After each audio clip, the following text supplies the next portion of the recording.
Standing in a sea of orange and blue, chanting wahoo wah mercilessly at the top of my lungs, my 8-year-old self hoped my enthusiastic cries would somehow ring louder than the thousands of other fans in the crowd and reach the ears of the football players on the field. I was just shy of 5 feet tall, and though the guys with ties and girls with pearls obstructed my vision of the field, sitting in the student section with my older brother and sister was way more than enough for me. That's me. Glasses, buck teeth, and everything in between. And that was one of my first memories of UVA. It's crazy because despite those experiences, I still managed to somehow think that UVA was an all-Black Christian school until I was about 11 years old. But nonetheless, that experience solidified one thing. I wanted to be a UVA student one day, too. 10 years later, when the time came for me to apply to college, I had second thoughts.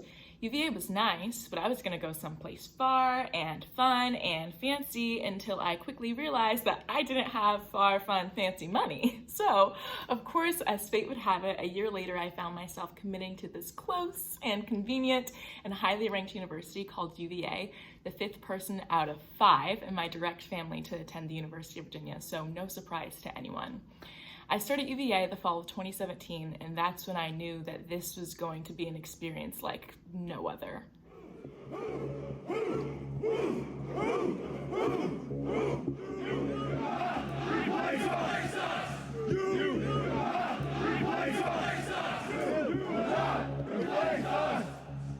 Jews will not replace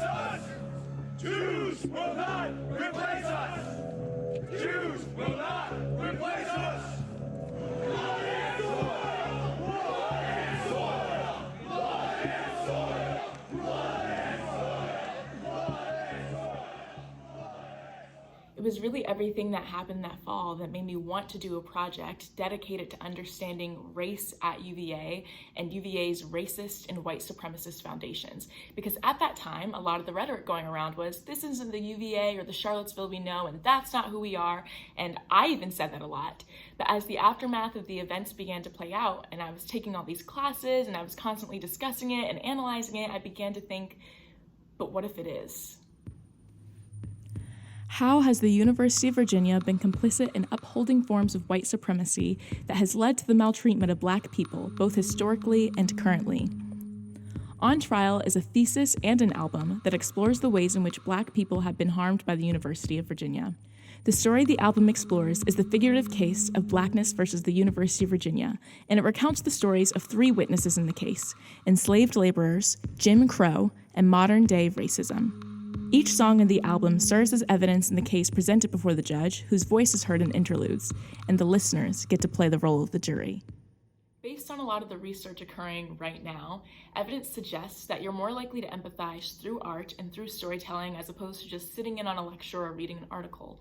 And so I thought by showcasing my research through an album that leaves the decisions in the listener's hands, the audience would be more likely to empathize with the stories and therefore better engage with the content being explored in this album. On Trial begins with a poem titled Because, explaining the why behind the project. And then it's quickly followed by a letter written from a mother to her son that sets the tone for the rest of the album, titled Mother.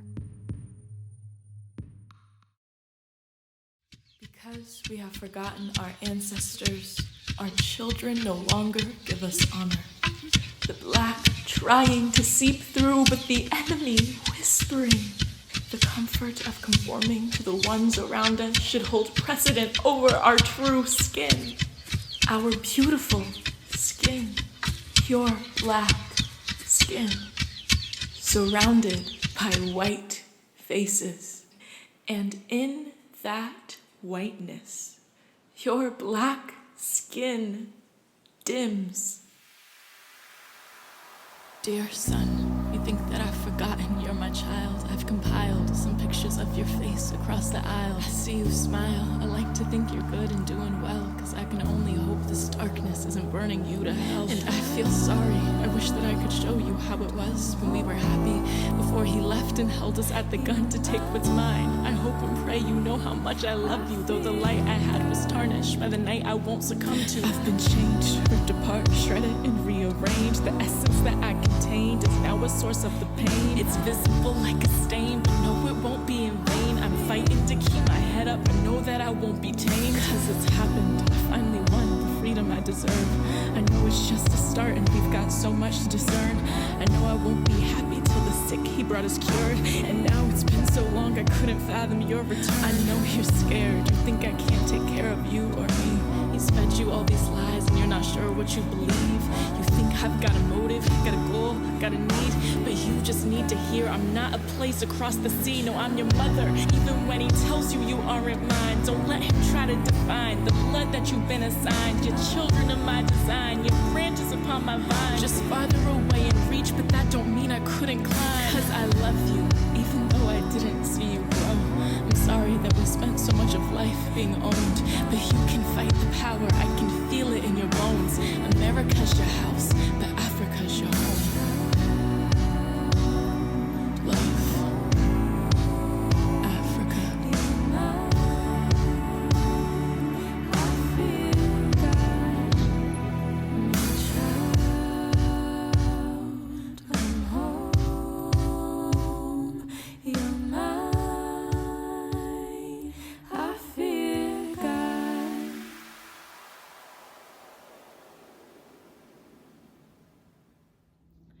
I remember writing Mother my second year here, and it was for a music class I was in where we were working with musicians in South Africa to create this piece of art, anything that we wanted, that really represented their culture and our culture. And I was one of 2, maybe 3 max Black students in the class.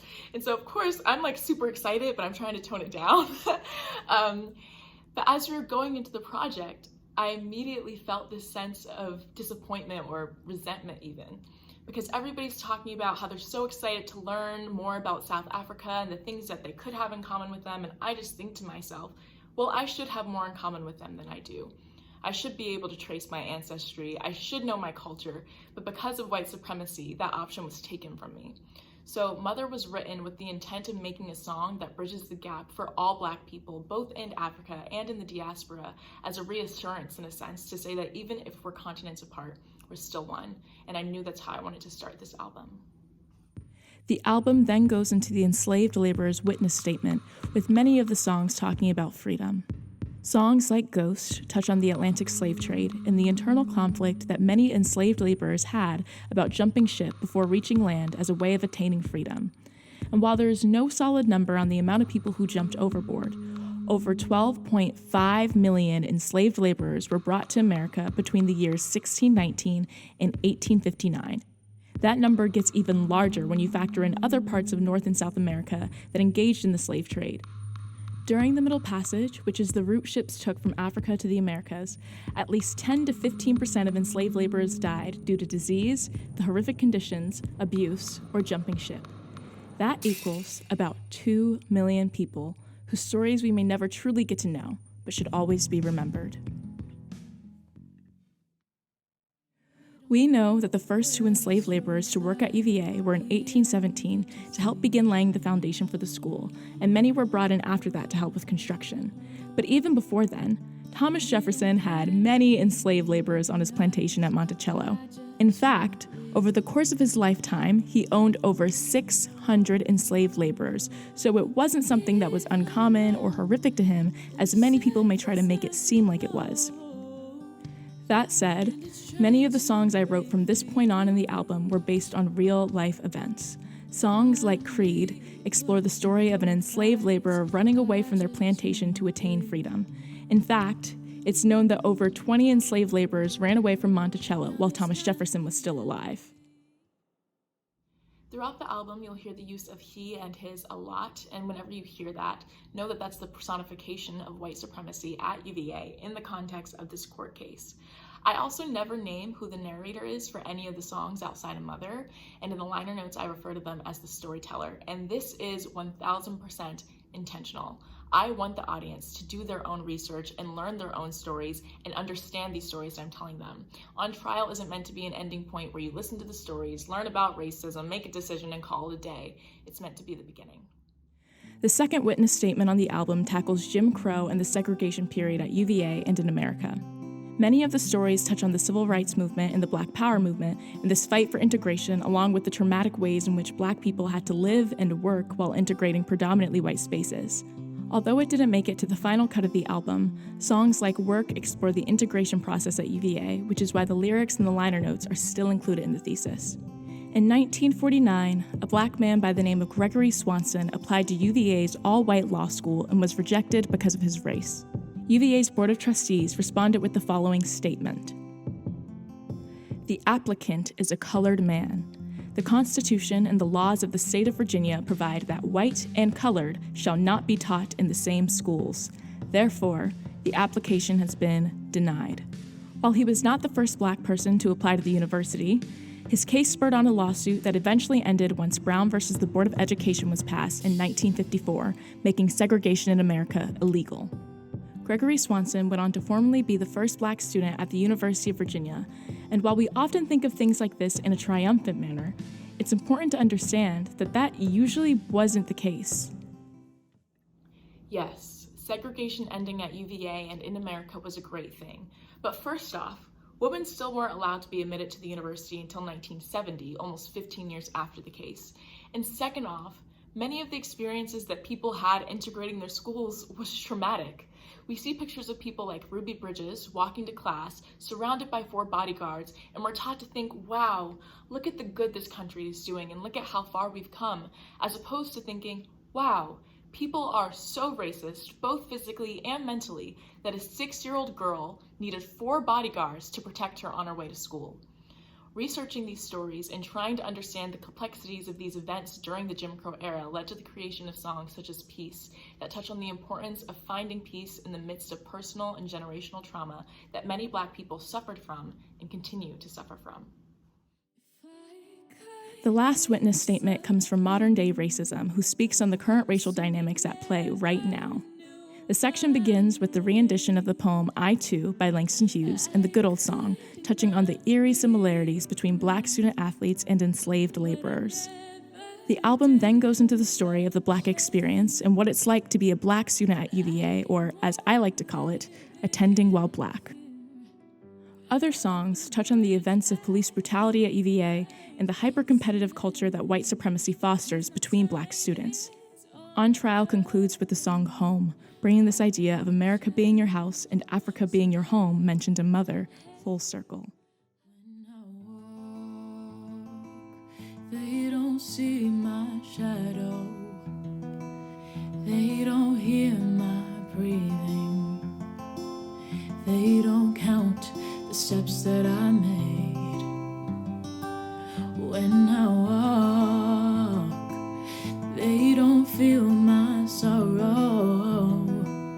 They don't trust my journey. They don't save the routes that I take. They're covered in gray, but I know I am a drop of the rainbow, a light in the dark, and tomorrow, after the rain, I'll be home. Home, I'll be home. I'll be home.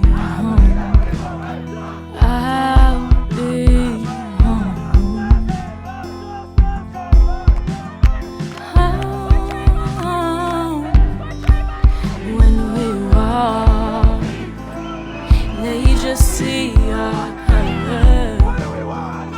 They don't hear our crying. They don't count the tears that I shed. Hope that I'm dead, so when I walk, I won't feel their anger, and I won't trust their story. I won't say the words that they scream.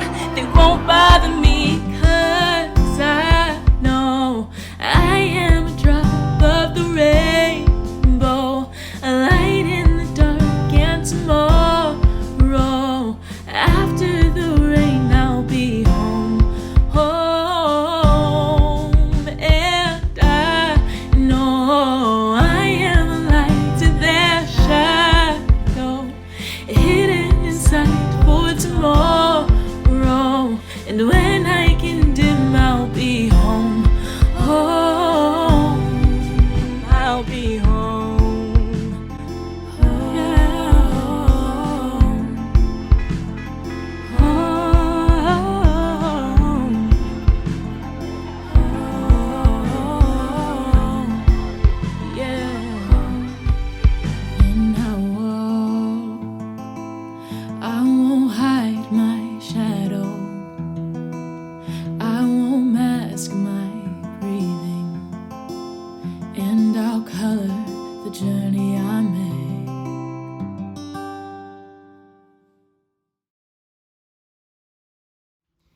Even though the album musically ends with home, the audience is encouraged to read UVA Wasn't Built for Me, which is supposed to serve as the song with no sound, but something that must be read internally instead. UVA Wasn't Built for Me is a reverse poem that, when read forwards, then backwards, is the only part of the album that explicitly defends UVA. While writing something in addition to that was something that crossed my mind to balance out the court case, I ultimately decided that me doing this project as a UVA student was good enough defense for them. Through the whole process, I continued to pay tuition and conduct all of my research under a UVA program, and that in itself seemed like a good enough defense for me. I even changed my original question from, has UVA been complicit in upholding white supremacy, to, how has UVA been complicit in upholding white supremacy, to leave no room for discussion on whether it has happened, but to instead focus on the question being asked and the analysis and the next steps. Creating this album over the course of my 4 years here at UVA has been such an adventure, and while it's slowly coming to a close, I also don't totally see it as a finite end. First off, this album is really just a draft, and maybe one day I'll be able to get the whole thing professionally mixed and mastered because a whole lot of people randomly give me a lot of money to get it done. No, but in all seriousness, in my head, this is the first volume of what could possibly be many. This volume of On Trial centralizes white supremacy at the University of Virginia and its relation to Black people, but there are still so many other lenses and perspectives from which to address race and oppression at UVA. What would it look like to include the voices of other marginalized groups oppressed by white supremacy? What would it look like to include the narratives from other predominantly white institutions around the world? There are so many stories waiting to be analyzed and explored and told, and while it's something I initially considered doing in a deluxe version of the album, I ultimately decided not to because I know there are a lot of voices who can tell those stories better than I can. Nonetheless, On Trial is an album that challenged me both in its creation and in its emotional heaviness every day, and it grew me and it taught me in more ways than I could have ever imagined. Now it's your turn to be challenged and decide your verdict. In the words of Maya Angelou, I've learned that whenever I decide something with an open heart, I usually make the right decision. Choose wisely.